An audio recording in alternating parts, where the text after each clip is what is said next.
వర్షాకాలం వచ్చింది కదా, వంకాయ విత్తనాలు తీసుకొచ్చాను. ఇవి ఒకరోజు ముందు రోజు ఓవర్ నైట్ ఇవి నానబెట్టుకోవాలండి.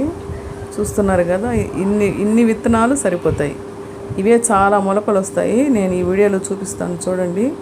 ఈ ముందు రోజు ఒక ప్లేట్లో తీసుకొని ఇన్ని విత్తనాలు తీసి మనం వాటర్లో నానబెట్టుకోవాలి. ముందు రోజు బాగా నానుతాయి అవి. చూడండి,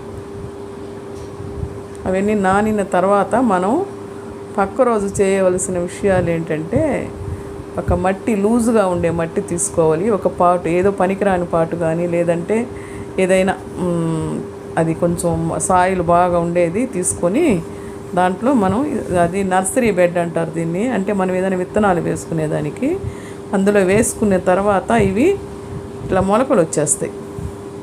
ఆ మధ్యలో వీడియో స్కిప్ అయిపోయింది, నేను చూపించలేకపోయాను. ఈ విధంగా మొలకలు వచ్చేస్తాయి అన్నమాట. చూసారు కదా, చిన్న చిన్న మొలకలు వచ్చాయి. ఇవి అట్లాగే మనం జాగ్రత్తగా నీళ్లు పొయ్యకుండా చేతితో చల్లుకోవాలి. చూడండి, పెద్దవి అయిపోయాయండి. ఆ విత్తనాలు ఇంకా విడలేదు, పెద్ద అవుతూ ఉన్నాయి. ఇప్పుడు మనం 2 ఆకులు వచ్చాయి కదా, 3వ ఆకు వచ్చే వరకు వెయిట్ చేసి దాన్ని మనం నేల మీద కానీ, చూసారా 3వ ఆకు కూడా వచ్చేసింది, నేల మీద కానీ లేదంటే కుండీల్లో కానీ మనం ఇది ఒక్కొక్క చెట్టు తీసి నాటుకోవచ్చు.